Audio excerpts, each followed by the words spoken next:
I'm Lisa Krikowa, founder and head designer for Krikowa Jewelry Designs. Thanks for joining me today.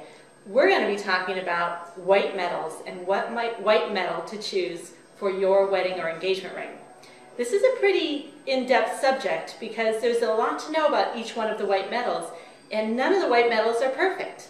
So you have to pick and choose the qualities that you want for your unique set. The white metals I have right here, and we're going to go through each one and talk about the pros and cons of these metals and how they'll affect your choice. So the premium white metal in the market is platinum.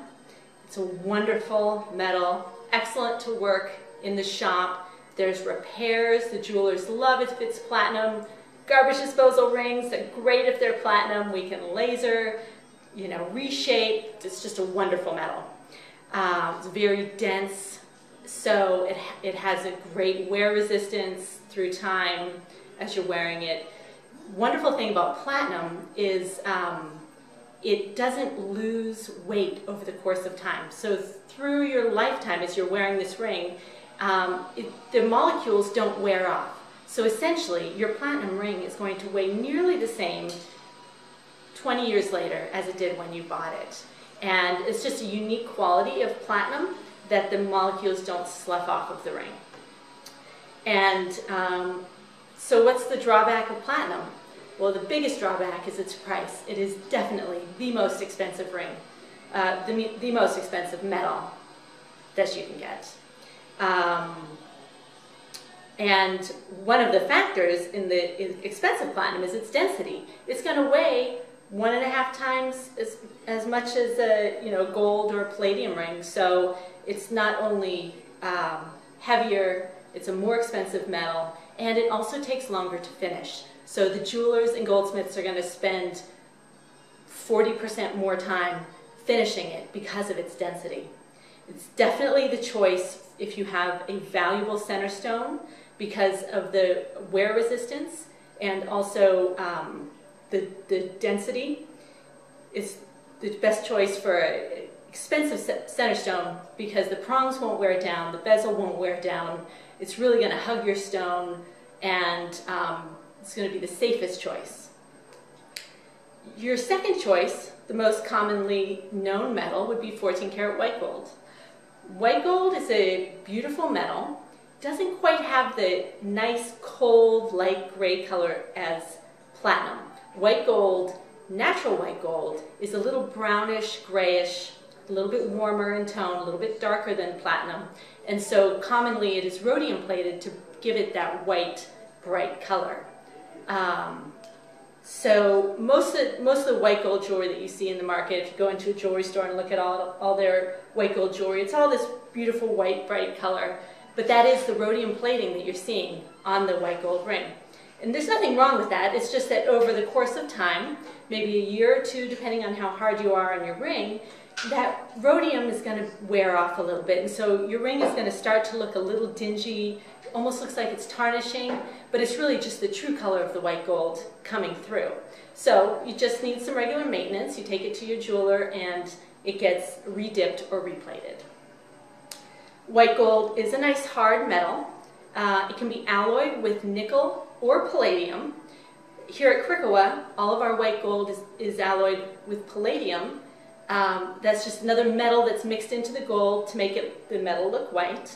And the beauty of a palladium white gold is that there are no allergic reactions or sensitivities to that. Traditionally, white gold is alloyed with nickel, and there are nickel allergies, so if you are sensitive to metals and you want white gold, definitely choose a palladium white gold. White gold has a nice price. It's moderately priced, so it's a good choice. It does wear down, though. The wear resistance of white gold is about 80% of that of platinum. So over the course of time, particularly if you stack rings together or if you work with your hands, white gold ring is going to wear down. The next choice would be palladium. And I'm going to lay these out like this here.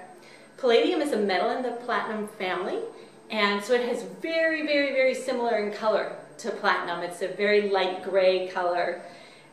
Biggest difference between palladium and platinum, there's two things. One is its density. It's about 40% less dense than platinum, so it's much lighter in weight. It's even lighter in weight than white gold. And the other thing is the price. Palladium is a much more affordable metal for jewelry. So the drawbacks to palladium, however, are because of its density, it's not the ideal choice for real delicate items. You know, they'd be more likely to bend. Now, we've been working with palladium for about 10 years, and so we're definitely working with the palladium that is great even for more delicate designs. For instance, our delicate leaf or contemporary infinity we've made many times in palladium, and so those designs hold up. But there are, you know, if you have long thin prongs or something like that, the prongs are going to need to be beefier. You know, it's just because it doesn't have that density that platinum has. There's some other considerations. Also, when you have a palladium ring that needs repair, it's not quite as easy to repair as platinum, so you really need to make sure you take it to an expert in palladium, which of course we are. But it's, you know, it works a little bit differently. It can tend to be a little bit more brittle. But that being said, it's still an overall great metal, and probably about 60% of the rings we've made here historically have been in palladium. So it's not that it's a bad choice, it's just, you know, those are the drawbacks. And we love palladium, particularly because of its color. It's that nice light gray color that platinum is, but it doesn't have that huge expense. Another great thing for palladium is if you're doing a real bulky ring or bulky earrings or bulky necklace or something where there's a big volume, palladium's a great choice because of its density, it's a lighter weight, so it doesn't cost as much, and also it doesn't feel as heavy. Of course, the fourth metal is sterling. Sterling is not a traditional choice for a wedding or an engagement ring. It is the whitest of the four metals, however, and it's one of the reasons why we use sterling in our mokume gane, because it's really a truly white metal, and so it contrasts nicely with all the other colors of gold. Sterling is quite soft, however, so even with some of the new alloys on the market where it's a harder sterling, which are great, it's still going to be a little bit softer than the other metals. It's going to wear down over time. If you really want a designer ring or a custom ring in sterling and you're not setting stones or anything, you know, sterling's a fine choice. It is going to definitely save you some money, but if you're getting a custom ring in sterling, you're still going to pay all of the design and the labor to have something made one-off. So it's not a huge, significant price difference, but it definitely would be a cost savings.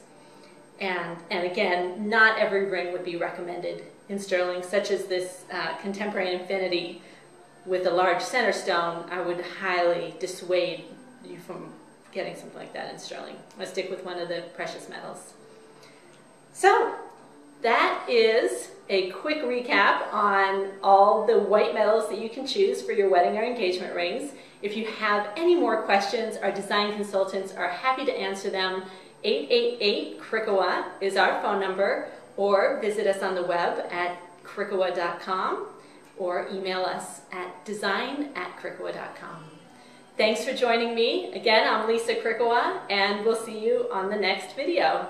Please remember to click like if you enjoyed this video. Thanks.